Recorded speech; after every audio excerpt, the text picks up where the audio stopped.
PU first year ಹುಡುಗಿಯರು class ನಡೀತಾ ಇತ್ತು. ಅದು ಮ್ಯಾಲಿಂದು ಛತ್ ಏನು ಬಿದ್ದ ಮೇಲೆ ಅದು ದೇವರೇ ಅವ್ರಿಗೆ ಕಾಪಾಡಿದಾನ ಅಂತ ಹೇಳ್ಬೇಕು. ಯಾಕಂದ್ರೆ ಈಗ ತಾನೇ ನಾನು ಇಲ್ಲಿ ಜಿಮ್ಸ್ ಹಾಸ್ಪಿಟಲ್ಗೆ ಟ್ರಾಮಾ ಕೇರಿಗೆ ನಾನು ಬಂದಿದ್ದೀನಿ ಅವ್ರ ಕುಟುಂಬದವ್ರ ಜೊತೆ, ಮತ್ತೆ ಆ ಕಾಲೇಜ್ ಪ್ರಿನ್ಸಿಪಲ್ ಅವ್ರ ಜೊತೆ, ಮತ್ತೆ ಗಾಯ ಆದಂತ ಸ್ಟೂಡೆಂಟ್ಸಿಗೆ ನಾನು ಮಾತಾಡಿದೆ. ಪಾಪ ಅವರು ಕಣ್ಣೀರ್ ಹಾಕ್ತಾ ಇದ್ರು.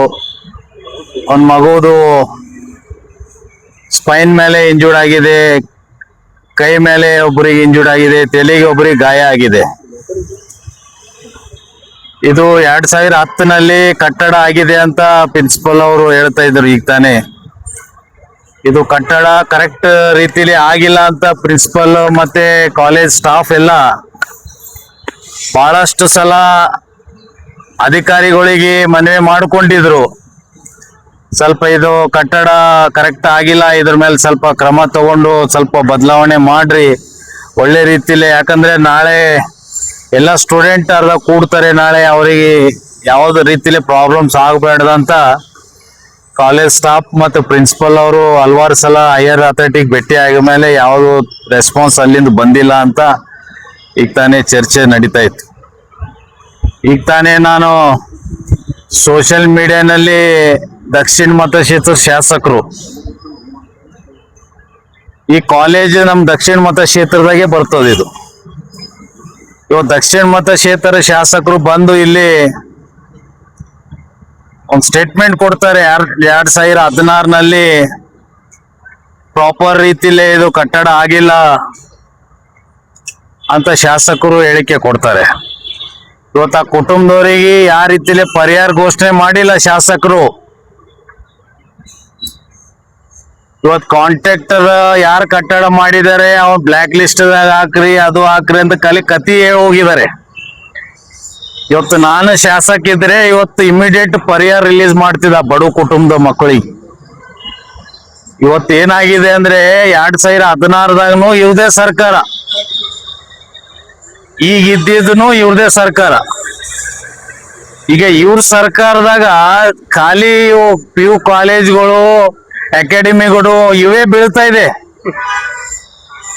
ಯಾಕೆ ಬೀಳ್ತಾ ಇದೆ ಅಂದ್ರೆ ಪರ್ಸೆಂಟೇಜ್ ಹೆಚ್ಚಿಗೆ ಆಗ್ಬಿಟ್ಟಿದೆ. ಪರ್ಸೆಂಟೇಜ್ ಹೆಚ್ಚಿಗಾಗಿ ಕ್ವಾಲಿಟಿ ಕೆಲಸ ಸಿಗ್ತಾ ಇಲ್ಲ. ಎಲ್ಲ ಕಟ್ಟಡ ಏನಾದ್ರೆ ಬೇಗಾಗಿ ಇಮಿಡಿಯೇಟ್ ಮುರಿದಾಗಿ ಛತ್ ಬೀಳ್ತಾ ಇದೆ, ಕೆಲವು ಕಡೆ ಏನೇನೋ ಆಗಿದೆ. ಅದಕ್ಕೆ ಇವತ್ತು ನಾನು ತಮ್ಮ ಮಾಧ್ಯಮ ಮುಖಾಂತರ, ಸೋಷಿಯಲ್ ಮೀಡಿಯಾ ಮುಖಾಂತರ ಜಿಲ್ಲಾ ಅಧಿಕಾರಿಗಳಿಗೆ, ನಾನು DC ಸಾಹೇಬ್ರಿಗಾಗ್ಲಿ, ಇಲ್ಲಿದ್ದಂತ ಉಸ್ತುವಾರಿ ಮಂತ್ರಿಗಳು ಆಗ್ಲಿ, ಈ ಗೌರ್ಮೆಂಟ್ ಕಾಲೇಜಸ್ ಕಲಬುರ್ಗಿ ಸಿಟಿನಲ್ಲಿದು ನಾನು ಹೇಳ್ತಾ ಇಲ್ಲ, ಇಡೀ ಕಲಬುರ್ಗಿ ಜಿಲ್ಲೆನಲ್ಲಿ ಪ್ರತಿಯೊಂದು ತಾಲೂಕಿನಲ್ಲಿ ಗೌರ್ಮೆಂಟ್ ಸ್ಕೂಲ್ಸ್ ಅಂಡ್ ಕಾಲೇಜ್ ಪರಿಸ್ಥಿತಿಗಳು ಪೂರಾ ಈ ಸರ್ಕಾರದಾಗ ಬಜೆಟ್ ಇಲ್ಲ, ಫಂಡ್ ಇಲ್ಲ. ಶಾಸಕರುಗಳೇ ಹೇಳ್ಕೊತಾ ಇದಾರೆ. ನಮ್ಮ ದಕ್ಷಿಣ ಮತ ಶಾಸಕರೇ ಒಂದು ಕಾರ್ಯಕ್ರಮದಾಗ ಹೇಳಿದ್ರು, ನಮ್ಮ ಹತ್ರ ಬಜೆಟ್ ಇಲ್ಲ, ಫಂಡ್ ಇಲ್ಲ ಅಂತ.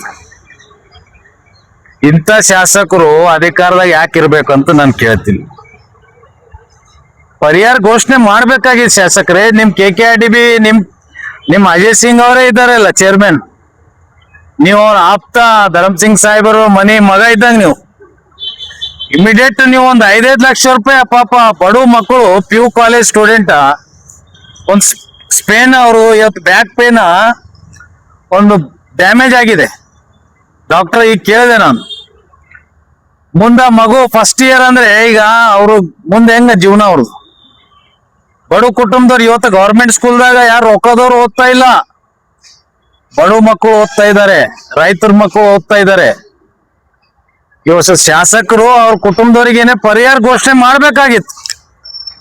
ಮುಂದಿನ ದಿನದಾಗ ನಾವು ಸರ್ಕಾರ ಜೊತೆ ಮಾತಾಡ್ತೋ ಅದು ಮಾತಾಡ್ತೋ ಅಂತ ಎಲ್ಲ ಗೊಳ್ಳು ಮಾತುಗಳು ಬಿಡ್ರಿ. ಇವು ಆಗಲಾರ್ದು. ನಮ್ಮ ಭಾಗದಾಗ ರೈತರಿಗೆ ಪರಿಹಾರ ಸಿಕ್ಕಿಲ್ಲ. ಎಷ್ಟೋ ಬಡವ ಮಂದಿ ಎಷ್ಟೋ ನಷ್ಟ ಮಾಡ್ಕೊಂಡ್ರೆ ಅವ್ರಿಗೆ ಎಂದು ಪರಿಹಾರ ಸಿಕ್ಕಿಲ್ಲ. ಎಕ್ಸಿಡೆಂಟ್ ಆದವ್ರಿಗೆ ಪರಿಹಾರ ಸಿಕ್ಕಿಲ್ಲ. ಸುಮ್ನೆ ಬಂದು ಹೇಳ್ಕೊಂಡು ಹೋಗ್ತಾ ಇದಾರೆ. ಮುಂದಿನ ದಿನದಾಗ ಜನ ನೋಡ್ತಾ ಇದ್ದಾರೆ. ಅದಕ್ಕೆ ಇವತ್ತ ನಮ್ ಕಲಬುರಗಿ ಜಿಲ್ಲೆದಾಗ ಎಲ್ಲಾ ಪರಿಸ್ಥಿತಿ ಗಂಭೀರ ಆಗಿದೆ.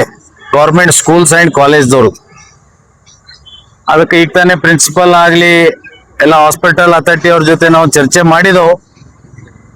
ನೋಡೋಣ, ಇವರು ಇವತ್ತು ನಾವು ವಿರೋಧ ಪಕ್ಷದವ್ರು ಮಾತಾಡಿದ್ರು ಅಂತ ಮತ್ತೆ ನಾಳೆ ಬಂದು ಶಾಸಕರಿಂದ ಚೆಕ್ ಕೊಟ್ಟರೆ ಕೊಡ್ಬೋದು.